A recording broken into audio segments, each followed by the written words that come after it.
जय जय नमोस्तु नमोस्तु नमोस्तु। नमो हरिहंताणं नमो सिद्धाणं नमो आर्याणं नमो जाहणं सविसारणं। मंगलं भगवान् वीरो मंगलं गौतमो गणी मंगलं कुन्दकुन्दाद्यो जयन्धर्मोऽस्तु मंगलं सर्वमङ्गलमाङ्गल्यं सर्वकल्याणकारकं प्रधानं सर्वधर्माणां जयनं जयतु शासनं जयनं जयतु शासनम्। नमः समय साराय सानुभूत्या चकास्ते चित्सवाय भावाय सर्वभावान्तर्चिदे वन्दितु सर्वसिद्धे चर्मणो अङ्गदिं पत्ते वोच्छामि समय पावुकेवलीभणिदम्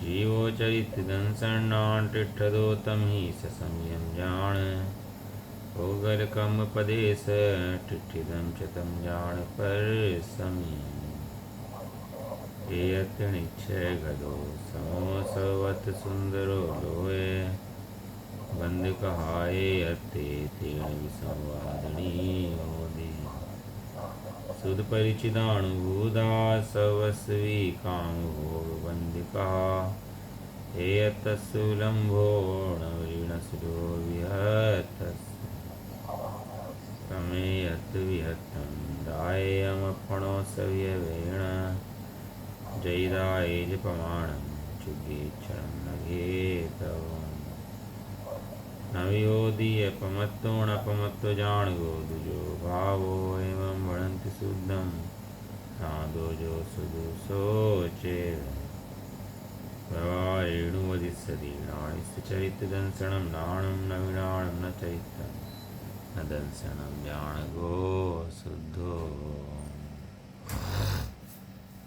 हाँ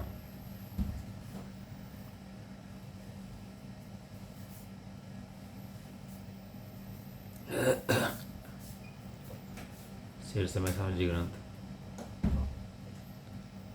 कर्ता कर्म अधिकार।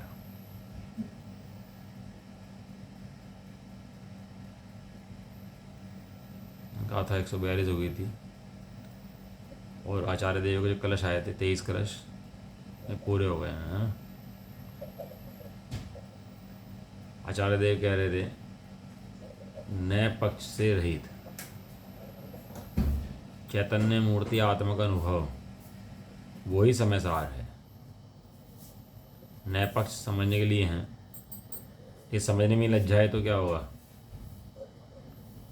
अगर समझने में लज्जा है तो क्या होगा? जय जहाँ साधक हैं वे ही वहाँ बाधक हैं। समझता ही रहे समझता ही रहे समझता ही रहे, समझे ना तो काम तो नहीं हो सकता। ठीक, मात्र समझता रहे तो भी काम होने वाला है नहीं। पक्षों से पार, पक्ष माने विकल्प, पक्ष माने विकल्प। ये क्षपशम ज्ञान है ना, ये जो शुद्ध ज्ञान है, इसके अंदर विकल्प उठते हैं। वो जितने विकल्प हैं उतने नए हैं, जितने वचन हैं उतने नए हैं। तो जितने नए उठते हैं, जितने विकल्प उठते हैं, वे सब पर हैं। और चैतन्य मूर्ति आत्मा का अनुभव उन सबसे न्यारा है। क्षपशम ज्ञान है, होता है उसके अंदर विकल्प। इसका स्वरूप ही ऐसा है कि इसमें विकल्प होते ही हैं। विकल्पों के बिना ये ज्ञान रह नहीं सकता। लेकिन उन विकल्पों के अंदर अनुभव है क्या? कि विकल्पों के अंदर अनुभव नहीं है, विकल्पों से भी अनुभव नहीं है। जो अलिंगण के बोल है ना, 20 बोल पटनासार जी के जो 20 बोल है ना, तो उसके अंदर आचार्य ने कहा कि आत्मा इंद्रियों से जानने में नहीं आता, इंद्रियों के द्वारा नहीं जानता। 20 बोल हैं, अच्छे बोल हैं, पढ़ने लायक बोल हैं, स्वाध्याय किया करो सबका। आत्मा इंद्रियों से नहीं जानता और इंद्रियों द्वारा जानने में नहीं आता। ये सारे क्षोभम ज्ञान जितने भी है ना, वो सबको इंद्रिय ज्ञान में कहते हैं। ये खंड खंड रूप ज्ञान ना, क्षोभम ज्ञान, वो सब एक ही बात है। खंड खंड रूप ज्ञान कहो, क्षोभक्षम ज्ञान कहो, वो सब एक ही बात है। तो क्षोभक्षम ज्ञान खंड खंड रूप है ना, और आत्मा कैसा है? आत्मा अखंड है। तो खंड खंड रूप ज्ञान का तो जीव को परिचय बहुत है, लेकिन जो अखंड ज्ञान धारा अंदर में प्रवाहित है उसका जीव को परिचय है कि नहीं है? खंड खंड रूप ज्ञान का तो ये जो इंद्रिय का प्रयोग होता है ना, सारा जितने ज्ञान होता है ये खंड खंड खंड खंड, अब इस विषय को जानेगा, फिर उस विषय को जानेगा, इस विषय को जानेगा, तो क्या होता है? खंड खंड होता है। ऐसे मन के विचार विकल्प हैं, क्या होता है? खंड खंड होते हैं, खंड खंड रूप विचार विकल्प तो खंड खंड रूप होते हैं। लेकिन आत्मा कैसा है? आत्मा खंड खंड नहीं है, आत्मा कैसा है? अखंड। अखंड है। गाथा नंबर 31 में पढ़ा था ना, ये जो है इंद्रिय ज्ञान, मन, वचन, विकल्प, नय, जितने भी खंड खंड रूप हैं, और इसको कहते हैं भाव इंद्रिय। और जो आत्मा है वो अखंड एक ठोस घन है, तो वो खंड खंड रूप होने से स्थूल हैं, और आत्मा अखंड एक होने से सूक्ष्म है। तो उसको सूक्ष्म को पढ़ाया कि भैया ये जो शुद्धात्मा है ना, इंद्रिय में नहीं है, विकल्पों में नहीं है, मन में नहीं है, नय के अंदर नहीं है। आत्मा तो ठोस ज्ञान का घनपिंड अलग एक पदार्थ है। तो ये बात सुन ली हमने, तो कषाय कम होती हैं, मंद पड़ जाती हैं, नहीं पड़ती हैं। अरे वो चैप्टर नहीं है भैया, मंद पड़ती हैं कि होती हैं कि नहीं होती हैं, उससे कोई मतलब नहीं है। आत्मा अखंड एक चैतन्य मूर्ति है, बात तो उसकी है। चढ़ने कहेगा, कड़ने कहेगा कि बिना मंद कषाय हुए आत्मा की अनुभूति नहीं हो सकती, और बराबर है वहाँ पर वो बात। लेकिन द्रव्य ने वो कहेगा कि उस कषाय के काल में भी कषायों से भिन्न आत्मा पूर्ण त्रिकाल है, वो कषाय को भी आत्मा स्वरूप नहीं दिखाएगा। कह रहे पक्षों से आत्मा पक्षों से पार है, पक्षाति क्रांत है ना। व्यवहार निश्चय है कि पक्षों से पार है। आत्मा के अंदर पक्ष नहीं है, पक्षों के अंदर आत्मा नहीं है। टोडरमल जी ने वो लिया विषय, अच्छा विषय उठाया, उभयाभासी का। किसका विषय उठाया? उभयाभासी। अब उसमें लिखा हो ना, अब जो जैन हैं, शास्त्री पढ़ते हैं, मंदिर भी जाते हैं, सारे काम करते हैं, वे भी मिथ्या दृष्टि ले जाते हैं। तो मिथ्या दृष्टि क्यों ले जाते हैं? तो उसके अंदर उन्होंने लिखा कि मिथ्या दृष्टि निश्चयभाषी हैं, व्यवहाराभासी हैं और उभयाभासी हैं। तीन तरह की मिथ्या दृष्टि उन्होंने की। एक चौथे तरह की कही सम्यक समूह मिथ्या दृष्टि, वो सम्यक दृष्टि होने वाला है, उसकी चर्चा नहीं कर रहे। लेकिन तीन तरह की मुख्य मिथ्या दृष्टि की चर्चा करी उन्होंने, व्यवहाराभासी, निश्चयभाषी और उभयाभासी। तीन मिथ्या दृष्टि वर्णन करा उन्होंने। जो चलो व्यवहाराभासी तो व्यवहारिक क्रियाएं करके संतुष्ट होता है, उसकी तो बात छोड़ दो। निश्चयभासी क्या करता है? वो तो बस मैं आत्मा हूँ और यह समझता है, कुछ भी खाओ, कुछ भी पियो, कैसे भी रहो, वो निश्चयभासी होता है। ये उभयाभासी कौन सा होता है? उभयाभासी कौन सा होता है? व्यवहार को भी मानता है, निश्चय को भी मानता है। क्या कह रहे? जो समझ रहा है, समझने की कोशिश करके आगे सम्यकता की तरफ बढ़ रहा होगा। ना, वो तो सम्यक तो समूह मिथ्या दृष्टि है, उसके चौथी कैटेगरी है, वो अलग कैटेगरी का वो स्टूडेंट है। उभयाभासी सम्यकता की तरफ जो बढ़ रहा होगा, वो तो सम्यक तो समूह मिथ्या दृष्टि उसकी चौथी कैटेगरी है। उभयाभासी तो मिथ्या दृष्टि है, और प्रकट मिथ्या दृष्टि है, मिथ्या दृष्टि रहने वाला है। ये कौन होता है? जो नयों की बात तो करता है लेकिन आत्मा का अनुभव नहीं करता, उसका नाम है उभयाभासी मिथ्या दृष्टि। लिखा टोडरमल जी ने, आप पढ़ो विषय, बहुत अच्छे विषय हैं, अपनी श्रद्धा को निर्मल करने के लिए बहुत सुंदर विषय हैं ये, कि आत्मा अनुभव कौन होता है। ये देंगे विधि इसके अंदर, कैसे आत्मा अनुभव होता है। वो उभयाभासी क्या करता है? अब नए के बारे में जान लिया, व्यवहार ने से आत्मा ऐसा है, निश्चय ने से आत्मा ऐसा है, बहुत बढ़िया बात है। लेकिन आत्मा है कैसा? जब भी पूछो, व्यवहार ने से ऐसा है, निश्चय ने से ऐसा है। बराबर हम दोनों ने मानते हैं जी। व्यवहार ने से हमें सब कुछ करना चाहिए, पढ़ना चाहिए, दर्शन करने चाहिए, पूजन करना चाहिए, व्यवहार ने से ऐसा करना चाहिए, और निश्चय ने से कि मैं आत्मा हूँ, हमें ऐसा मानना चाहिए। अब ये दोनों नए की दोनों बात तो बराबर करता है, लेकिन दोनों नयों से पार उस आत्मा की अनुभूति नहीं करता, उसका नाम है उभयाभासी। एक तो होता है अनुभूति नहीं करता, एक होता है अनुभूति कर नहीं पाता। दो जी हैं। क्या है? एक तो अनुभूति नहीं करता, एक अनुभूति कर नहीं पाता, दो जी हैं। अनुभूति करने के प्रयास में है, वस्तु स्वरूप जानता है, वो समझ प्राप्त कर लेगा। लेकिन जिसने इसे ही अनुभूति मान लिया कि ये व्यवहार से ऐसा, निश्चय से ऐसा, व्यवहार से ऐसा, जब भी धर्म की प्रयास से पढ़ाओगे तो व्यवहार से तो ऐसे ऐसे हैं जी, और निश्चय से ऐसे ऐसे ऐसे हैं जी। मतलब स्वामी जी से पहले सारा काम यही चलता था कि आत्मा कैसा है, कि व्यवहार से ऐसा है और निश्चय से ऐसा है। बताओ, हम पुरुष हैं या आप स्त्री हैं, निश्चय से व्यवहार से हो? व्यवहार से हैं। अच्छा नहीं, उसकी बात नहीं कर रहे, देह की वैसी बात नहीं कर रहे, श्रद्धा की अपेक्षा बात कर रहे कि अब हम जो अपने को शरीर मानते हैं, अपने को मनुष्य मानते हैं, पुरुष मानते हैं, कोई स्त्री मानती है, तो अपने को स्त्री व्यवहार से मानती है कि निश्चय से मानती है? वो तो स्त्री स्त्री स्त्री स्त्री है। अब पति है उसका, पति व्यवहार से कि निश्चय से है? निश्चय से मानती है। पति पति है, व्यवहार क्या निश्चय क्या, इसके अंदर क्या नए लगाने? पति पति है, ये तुम मुझे क्या बताने लग रहे बार बार निश्चय निश्चय निश्चय कर रहे हैं? मेरा कोई दूसरा पति भी है क्या जो तुम ऐसी बातें करते हो? मेरे तो यही पति हैं। व्यवहार हो क्या निश्चय हो तुम्हें पता होंगे, मुझे नहीं पता ये व्यवहार निश्चय क्या होते हैं। हमें तो पति पता है कि ये पति हैं बस, है। ऐसे ही आत्मा का वो जो ज्ञानी होता है ना, वो नए से समझ करके वो शुद्धात्मा का अनुभव कर लेता है। इतनी छोटी सी प्रक्रिया है, और अज्ञानी जटिल बना देता है इसको। नयों में इलझता चला जाता है, जटिल कर देता है इसको। और ज्ञानी होता है वो ये जटिल ना करके सूक्ष्म में समेट करके आत्मा अनुभव करता है। वो आत्मा का अनुभव धर्म है, नयों को समझना धर्म नहीं है। नयों को समझना व्यवहार से धर्म कहा जाता है, लेकिन धर्म नहीं है। धर्म तो शुद्धात्मा की अनुभूति का नाम है। कैसे होती है अनुभूति वो, तो बताएंगे। वो मन से होती है कि नहीं होती, मन कहाँ चला जाता है उस समय। अनुभूति आत्मा को आत्मा में से होती है, तो मन का क्या रोल होता है, वचन क्या कहाँ चले जाते हैं, काया कहाँ चली जाती है उस समय, और वो प्रत्यक्ष है कि परोक्ष है, वो कैसे होती है। देखो गाथा पढ़ लेते हैं। पक्षाति क्रांत का स्वरूप क्या है? पक्षता क्रांत नहीं होता ऐसा शुद्धात्मा। आचार्य देखो बड़ा प्यारा शब्द है, पक्षाति क्रांत। पक्षता क्रांत ना हो, उसका स्वरूप क्या है, इसके उत्तर स्वरूप गाथा कहते हैं।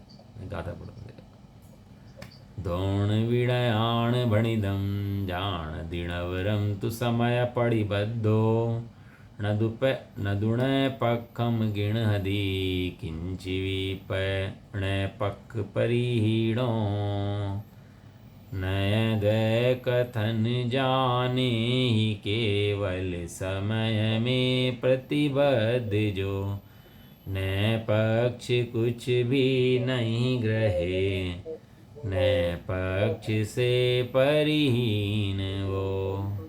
गाथा न पक्ष से रहित जीव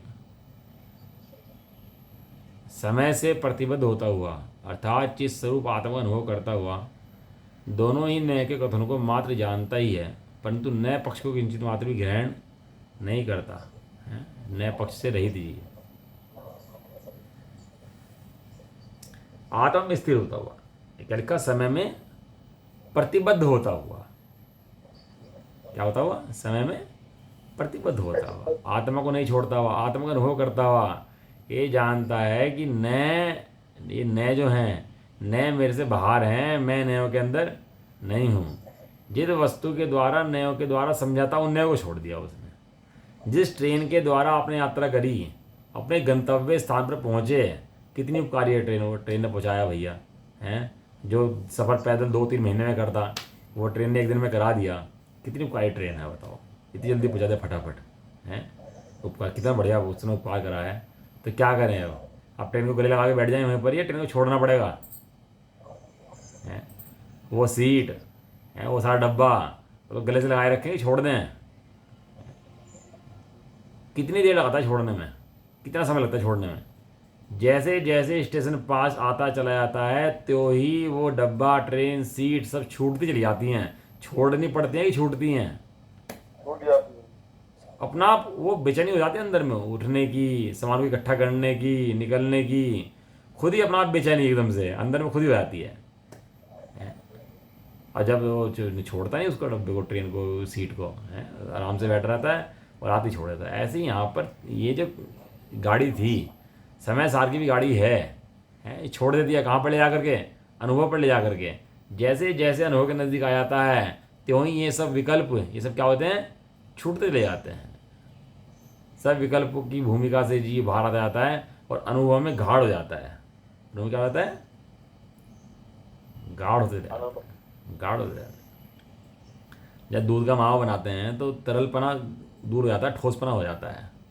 पानी की बर्फ जमाते हैं तो क्या तरलपना तो खत्म हो जाता है, क्या होता है? ठोस हो जाता है। ऐसे ही आचार्य देव ने दिया विज्ञान घन होता जाता है। क्या शब्द लिया? विज्ञान घन होता जाता है। वही जीव अपने, अब विज्ञान घन तो था, लेकिन अपने स्वरूप को देखता देखता देखता, उनको समझता हुआ, देखता हुआ, समझता हुआ, देखता हुआ विज्ञान घन हो जाता है और आत्मा के प्रदेशों में स्थित हो जाता है और आत्मा के प्रदेशों का अनुभव करके उसका धर्म प्राप्त होता है। यही मोक्ष की विधि है। अभी बताएंगे इसी गाथा के अंदर कि केवली और जो अनुभव वाला जीव है, अनुभव के काल में दोनों समान है। यही टीका में आएगा। देखो पढ़ते हैं।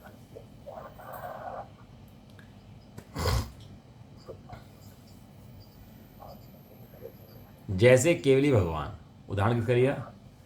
केवली भगवान का। किसका लिया? केवली भगवान। क्यों? क्योंकि क्या है कि जो मति शुद्ध ज्ञान है, परोक्ष ज्ञान है, और जो अवधि मन पर ज्ञान है, वे एक दृष्ट प्रत्यक्ष तो हैं, लेकिन उनका विषय रूपी पर पदार्थ है, पुद्गल द्रव्य उनका विषय है। किसका? अवधि और मन पर ज्ञान का। परिभाषा याद होंगी आप लोग, नहीं याद हो तो याद कर लेना उनकी, है ना। और केवल ज्ञान का विषय क्या है? केवल ज्ञान के दो विषय हैं, एक तो समस्त लोकालोक को जानना और एक अपने आत्मा को पूर्ण जानना। कितने विषय हैं केवल ज्ञान के? दो। वो प्रत्यक्ष है। केवल ज्ञान क्या है? कहाँ चले गया? आवाज नहीं आ रही। केवल ज्ञान सकल प्रत्यक्ष है। केवल ज्ञान क्या है? सकल प्रत्यक्ष है। वो जब केवल ज्ञान की परिभाषा पढ़ते हैं ना कि वो तीन कला को जानता है, ये एक विवीक्षा है, ये उसका एक पक्ष है। दूसरा पक्ष क्या है कि अपने आत्मा को संपूर्ण जानते हैं, इसका ये दूसरा पक्ष है। केवल ज्ञान की अपेक्षा वो निश्चय पक्ष है। और तीन कला को जानते हैं, व्यवहार पक्ष है। कहीं लिखा है बात? अपनी तरफ से कह रहे हो कि ये नियम सारजी की बादी गाथाएं हैं, उसके अंदर लिखा है। आप चाहो तो बाद की 12-15 गाथाएं होंगी इस तरह की लिखी हुई आचार्य कुंदन देव की, उसमें लिखा है कि केवली पर को व्यवहार से जानते हैं और स्वयं को निश्चय जानते हैं। तो उनका व्यवहार तो झूठा होता है। ये व्यवहार वहाँ झूठा, व्यवहार का मतलब झूठा नहीं है। व्यवहार का मतलब ये है कि तन्मय को नहीं जानते, अपनेपन से नहीं जानते, अपनेपन से अपने शुद्धात्मा को जानते हैं, और जो पर जानने में आ जाता है तो आ जाता है, उसको अपनेपन से नहीं जानते, राग द्वेष खेद नहीं करते उसके अंदर, ऐसा। और जानने में आता है तो आ जाता है, कोई दर्पण की भांति, ऐसा है। जैसे केवली भगवान विश्व के साक्षीपन के कारण। विश्व क्या है? ये बाहर में जो लोग है विश्व है, इसका साक्षीपन। साक्षीपन मैंने गवाह होता है ना। अगर गवाह क्या करता है? गवाह मारता है कि देखता है? मात्र क्या करता है? मारता देखता है? देखता है, मारता तो नहीं है। हाँ, देखता है। और जो देखता है वो क्या करता है? उसको बता देता है कोर्ट में आकर के। उसका नाम तो साक्षी है। साक्षीपन के कारण सर्वज्ञ भगवान क्या है? साक्षी हैं। उसके कारण शुद्ध ज्ञान के अवयभूत व्यवहार निश्चय नए पक्षों के स्वरूप को ही मात्र जानते हैं, परंतु जो शुद्ध ज्ञान का अवयभूत है, जो व्यवहार निश्चय पक्ष है, इसके स्वरूप को जानते हैं भगवान, केवल भगवान, परंतु निरंतर प्रकाशमान सहज विमल सकल केवल ज्ञान के द्वारा सदा स्वयं ही विज्ञान घन हुआ होने से। कितनी बाधियाँ ली जीव के लिए? निरंतर प्रकाशमान जीव कैसा है? निरंतर माने बिना अंतर के। निरंतर है, नी माने नहीं, अंतर माने अंतर, बिना अंतर के प्रकाशमान जीव कैसा है? बिना अंतर के प्रकाशमान है। अब सूरज यहाँ पर चला गया, सूरज यहाँ पर नहीं है, रात को नहीं दिखाई देता, तो सूरज है कि नहीं है प्रकाशमान उस समय? बिल्कुल है। इस क्षेत्र में नहीं है, किस क्षेत्र में है, लेकिन पूरा प्रकाशमान है कि नहीं है? अब उसके सामने राहु आ गया, केतु आ गया, दिख नहीं रहा, तो भी सूरज प्रकाशमान है कि नहीं है? बिल्कुल है। हाँ, पूर्ण है कि नहीं है? बिल्कुल है। सहज है कि नहीं है? बिल्कुल है। विमल है कि नहीं है? विमल हाँ, विमल माने विमल से रहित, निर्मल, वही। बताओ, ये जैसे सूरज है, किसी काल में, किसी देश में, किसी क्षेत्र में बाधा को प्राप्त नहीं होता, सदा अपने स्वरूप में स्थित रहता है। ऐसे शुद्धात्मा है, किसी देश में, किसी क्षेत्र में, किसी काल में बाधा को प्राप्त नहीं होता, जैसा है वैसा ही रहता है। और ऐसे आत्मा का केवल ज्ञानी सदाकाल अनुभव करते हैं। विज्ञान घन होता हुआ होने से शुद्ध ज्ञान की भूमिका की अतिक्रांतता के द्वारा अर्थात शुद्ध ज्ञान की भूमिका को पार कर चुकने के कारण, देखो या तो शुद्ध ज्ञान रहेगा या केवल ज्ञान रहेगा, दोनों में से एक ज्ञान रहेंगे। 12वें गुण स्थान के अंत तक कौन सा ज्ञान रहता है? कौन सा ज्ञान रहता है? शुद्ध ज्ञान। हाँ, 4 ज्ञान रह सकते हैं। मति शुद्ध अवधि मन पर ज़्यादा से ज़्यादा कितने ज्ञान रह सकते हैं? 4 ज्ञान। और कम से कम कितने ज्ञान रह सकते हैं? 1 ज्ञान। ज़्यादा 4 रहेंगे तो कौन से रहेंगे? मति शुद्ध अवधि मन पर, और कम से कम 1 रहेगा तो कौन सा रहेगा? केवल ज्ञान। हाँ, एक केवल ज्ञान सब पे भारी है। वो केवल ज्ञान के आगे उनके प्रदेश जो है ना, उनके प्रतिशत बहुत थोड़े हैं, बहुत थोड़े। जहाँ केवल ज्ञान आगे खड़ा हो जाता है उनकी सीमा ही कुछ नहीं है।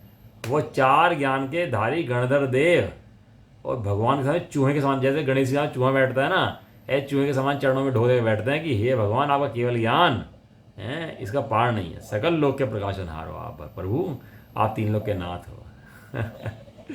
और चूहे की बात ही उनके चरणों में बैठता है। कहाँ से बैठता है? वो देखता है कि हमारे पास भले 4 ज्ञान हो, लेकिन आपका एक इतना भारी है कि उस एक के सामने चारों भीगे हैं हमारे, ऐसा।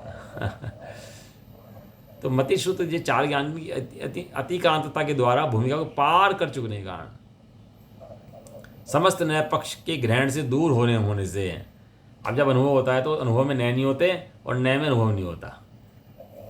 जिस समय जीव को आत्मा का अनुभव होता है उस समय नए नहीं होते। केवल ज्ञानी को नए नहीं लगते। क्या कहा? केवल ज्ञानी को नए नहीं लगते। नए नहीं लगते। ये नए जो है ना, निचली भूमिका वाले जीवों को ही लगते हैं। समझता है, समझाता है, गिरता है, फिर उठता है, फिर गिर जाता है, फिर उठता है, फिर समझता है, फिर समझाता है। ये सब क्रिया है ना, इसका नाम नए है। इसका नाम क्या है?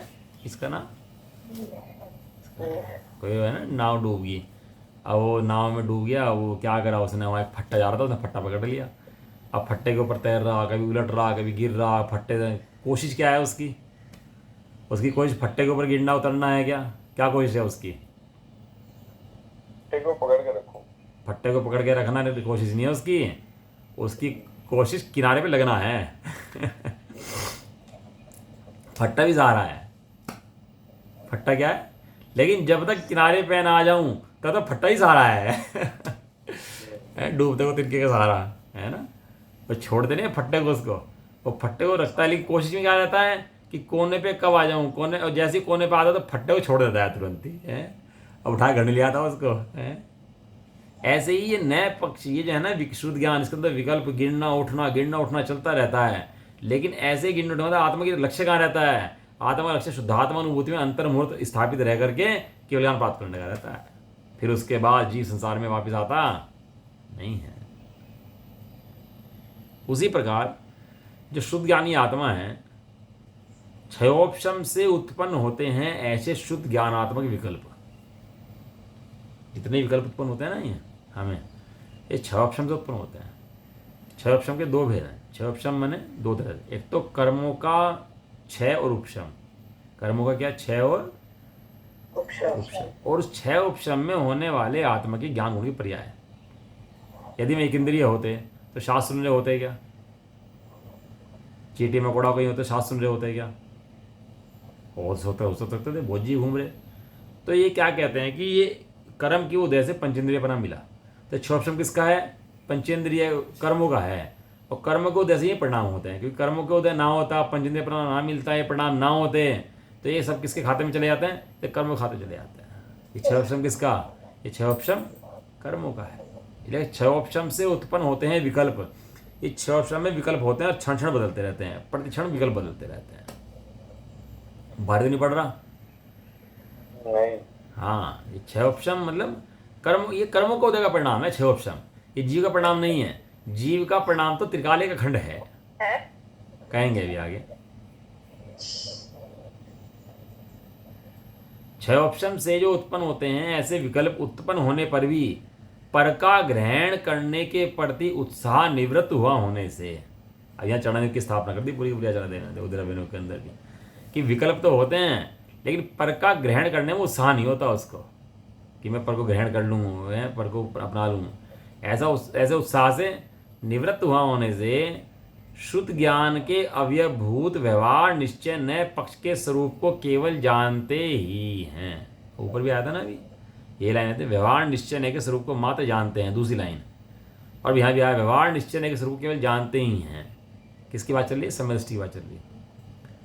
परंतु अति तीक्ष्ण ज्ञान दृष्टि से ग्रहण किए गए, समदृष्टि की बात चल रही है, केवल ज्ञान की बात तो कह चुके हो, वहाँ तो दिया दृष्टांत केवल ज्ञानी का।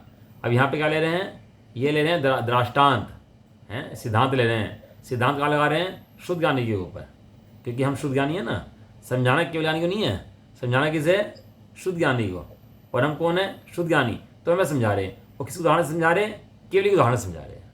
ठीक है ना? जैसे सबसे पहला शब्द है जैसे, अशुद्ध ज्ञानी का शुरू करो तो इसी प्रकार, ठीक है ना? इसी प्रकार व्यवहार निश्चय के पक्षों को जो पढ़ते हैं, सुनते हैं, इतना व्यवहार निश्चय स्वरूप देखते हैं, इसको केवल जानते हैं, लेकिन वास्तव में क्या करते हैं? परंतु शब्द लगा के मतलब क्या कर दिया कि कुछ और करते हैं। मात्र ये नहीं करते, कुछ और करते हैं। क्या करते हैं? अति तीक्ष्ण ज्ञान दृष्टि से।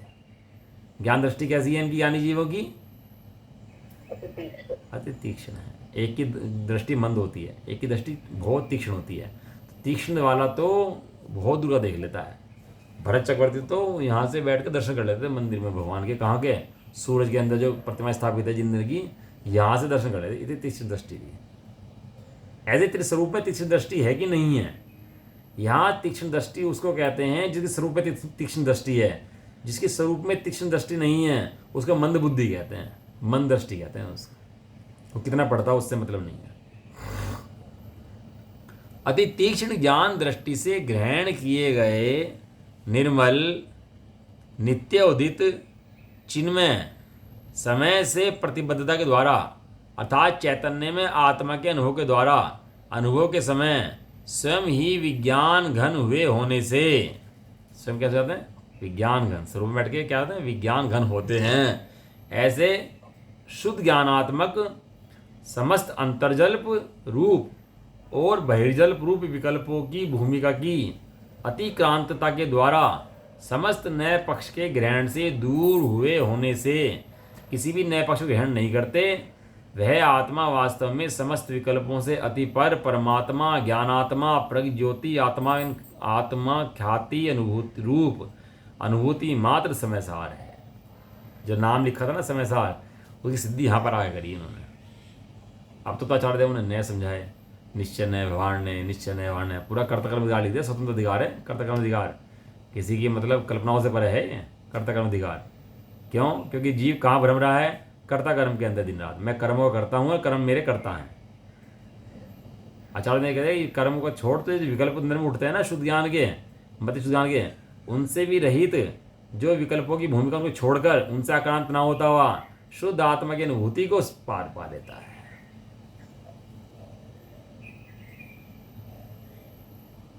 कैसा मैं आनंद के मार्ग भाई है? वो शिशु होता है ना, पैदा होता है तो माँ उसको दूध पिलाए, पिए नहीं, और एक बार दूध मुंह में लगाए तो फिर क्या उसको छोड़े नहीं। अब वो क्या है ना, आचार्य जी ये तो करना चाह रहे हैं, अब उसको मुंह में लगाए जबरदस्ती, किस तरह मुंह में लगा ले एक बार तो बस ये तो उसके मुंह में लगा लेगा ना तो फिर उसके दिमाग में वही चलेगा, वही बताओ। इतना मतलब इतना स्थूल है। आचार्य देव कहते हैं क्या करते हैं? माता के समय उपकार करते हैं वास्तव में। जिनवाणी को माता कहा ना, इसीलिए कहा। ये सारे नए विकल्प में लगा रहता है, ऐसा ऐसा ऐसा ऐसा, पूरा गणित लगाएगा, पूरे विकल्प लगाएगा, पूरे 6 ऑप्शन लगा लेगा, सब समझ लेगा। भाई साहब ये तक लिखा 11 अंग 9 पूर्व तक का पाठी हो जाएगा। कितना? 11 अंग 9 पूर्व का। आचार्य दोनों द्वाशंग का पाठी हो जाएगा। हालांकि द्वाशंग के पाठी मिथ्याष्टि नहीं होते, द्वाशंग का पाठी हो जाएगा।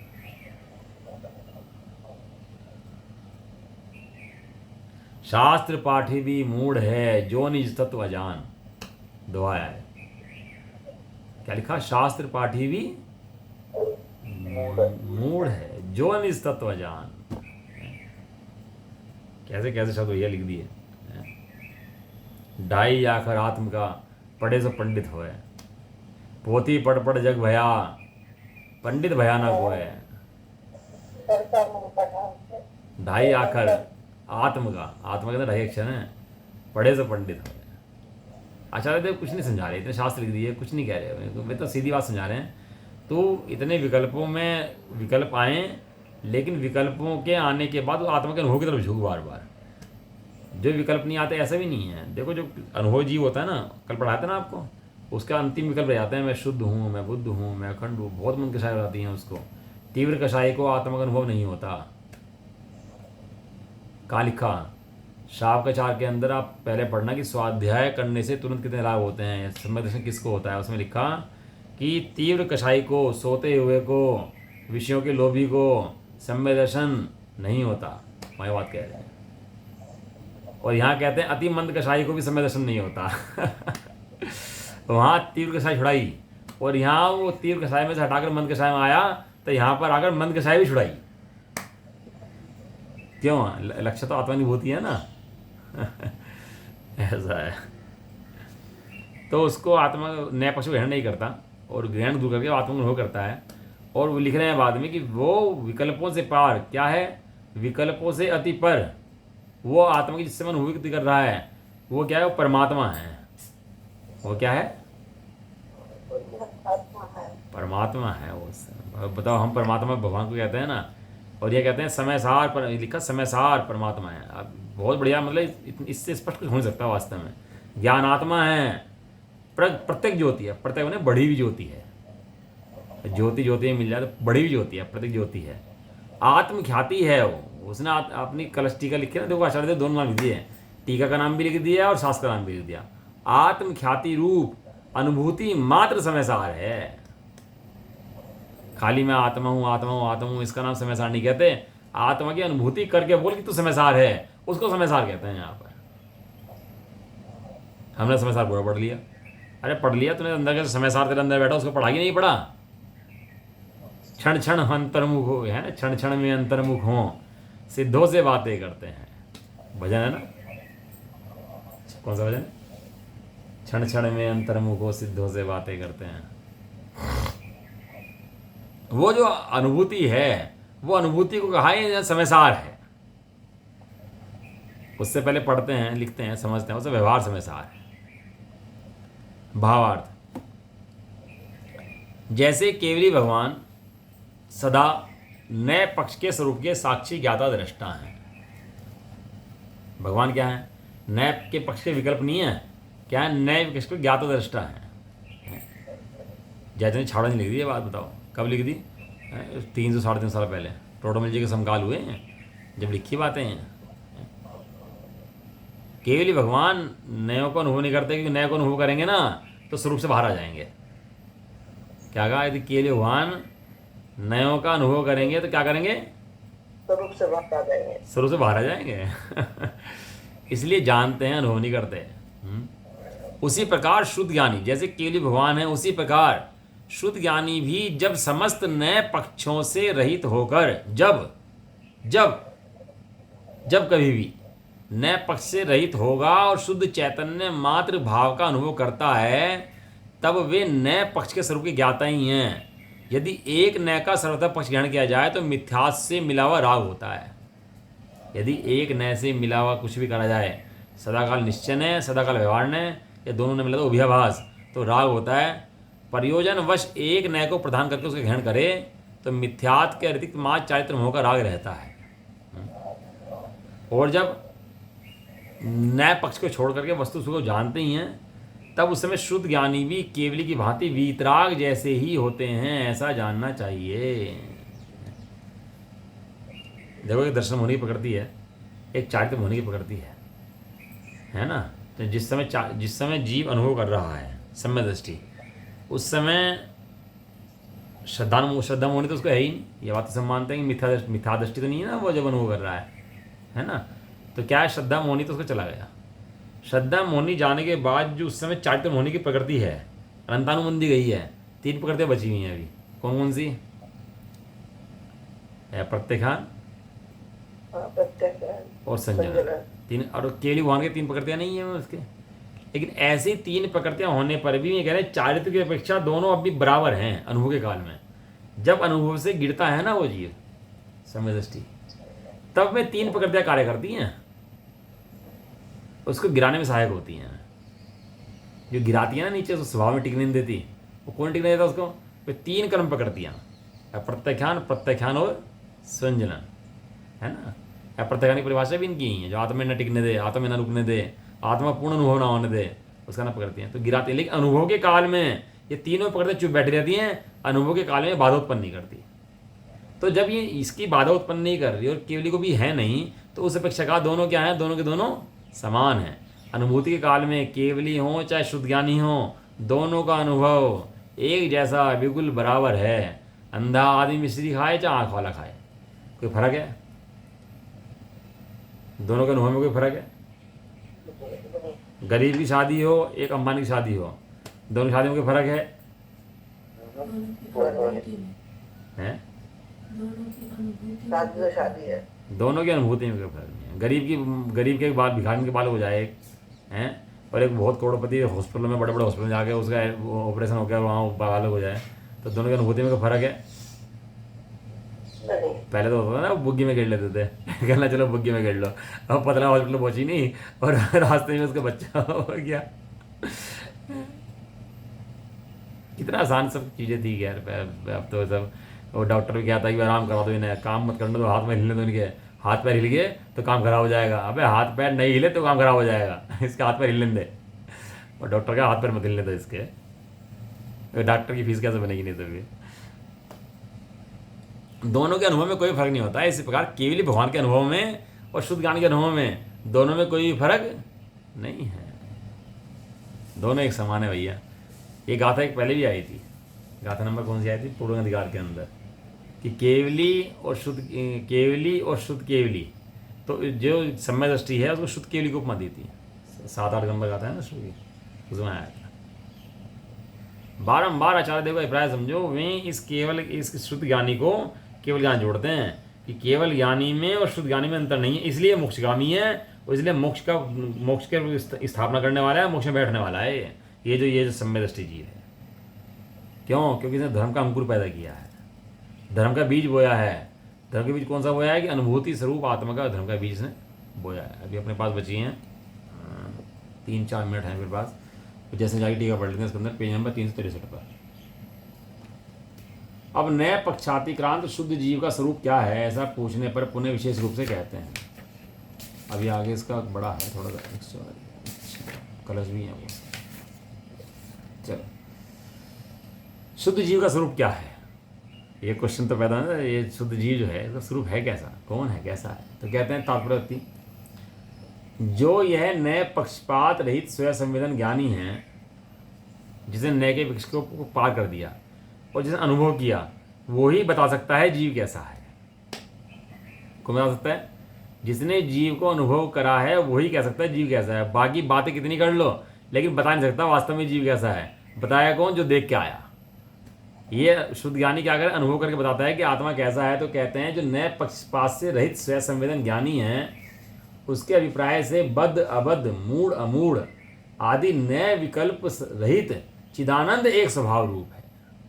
कैसा है? सदाकाल चिदानंद चैतन्यानंद स्वभाव। उसको वह ज्ञानी जिस तरह केवली भगवान निश्चय व्यवहार दोनों द्वारा कथित अर्थ को अर्थात द्रव्य पर्याय रूप को जानते हैं, उस तरह जानता है।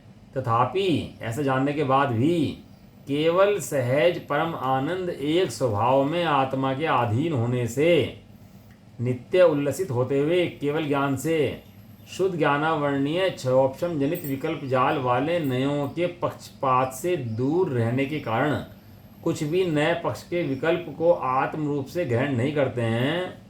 उसी प्रकार गणधर देवादि छर्मस्त जन भी दो नयों द्वारा कथित वस्तु स्वरूप को जानते हैं, तथापि केवल चिदानंद एक स्वभाव आत्मा के अधीन होकर शुद्ध ज्ञानावर्णीय क्षयोपम जनित विकल्प जाल रूप दोनों नयों के पक्षपात से निश्चय नय से दूर रहने के कारण निर्विकल्प समाधि काल में शुद्धात्म स्वरूप से नए पक्षपात वाले विकल्प को स्वीकार या ग्रहण नहीं करते। क्योंकि विकल्प को ग्रहण कर लेना तो उसका काम फिर बनता नहीं है। फांस लग जाए ना, फांस, तो फांस को जितनी गहरी फांस लगती है ना, वो सुई जो उससे गहरी देनी पड़ती है अंदर में है। अब लेकिन ऐसी गढ़ने के बाद भी ना वो फांस को निकालने के लिए है, और एक फांस लगी हुई है। चुभ तो दोनों रहे हैं। क्या है? चुभ तो दोनों रहे। लेकिन एक फांस गड़ी हुई है और दुख देने के लिए है, और फांस निकालने के लिए सुख देने के लिए है, दोनों चुभने के बाद भी। क्या काम है उसका? उस फांस को बाहर निकालना है। इस तरह एक नए पक्ष भी है ना, ज्ञानी को बहुत जमते नहीं है। क्यों? क्योंकि अनुभव से पार है। लेकिन गिरता है तो करे क्या? टिकने के लिए क्या करता है? नए पढ़ता है, एहसास पढ़ता है, लेकिन अब अभ्यास कहाँ रहता है उसका? अभ्यास आत्मा की तरफ रहता है, अनुभूति की तरफ रहता है उसका। जितने कार्य होते हैं सब किसके लिए होते हैं? वो आत्मानुभूति के लिए। इसी का नाम समय सार है। जो ग्रंथ हमने समय सार लगाया था ना, वो यही समय सार है। उसका प्रयोजन भी वो शुद्धात्मा की अनुभूति कराना है। ठीक है, बाकी चर्चा जो है कल इसके बहुत बढ़िया अनुभव की विधि आएगी कल इसके अंदर। ये कलश पढ़ेंगे कल इसका। कलश नंबर कौन सा है? कलश नंबर 92। और उसके बाद इसके अंदर गाथा में 44 बहुत इंपॉर्टेंट गाथा है और बहुत प्रसिद्ध गाथा है। इसके अंदर अनुभव की विधि आएगी। अनुभव कैसे होता है, अनुभव कौन करता है, सारा कल अपन लोग पढ़ेंगे। निज निधि निज में बताई यह अनंत उपकारी है, इसके लिए दिलवारी माँ को नायक द्वारे। नवाणु।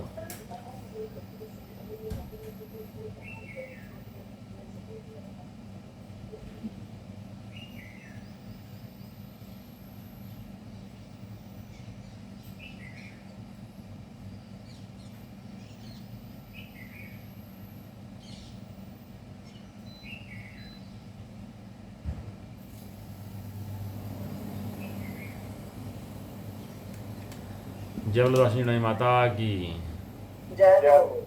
महान जैन धर्म की जय हो। एक साथ बोलिए जय जय जय। हो।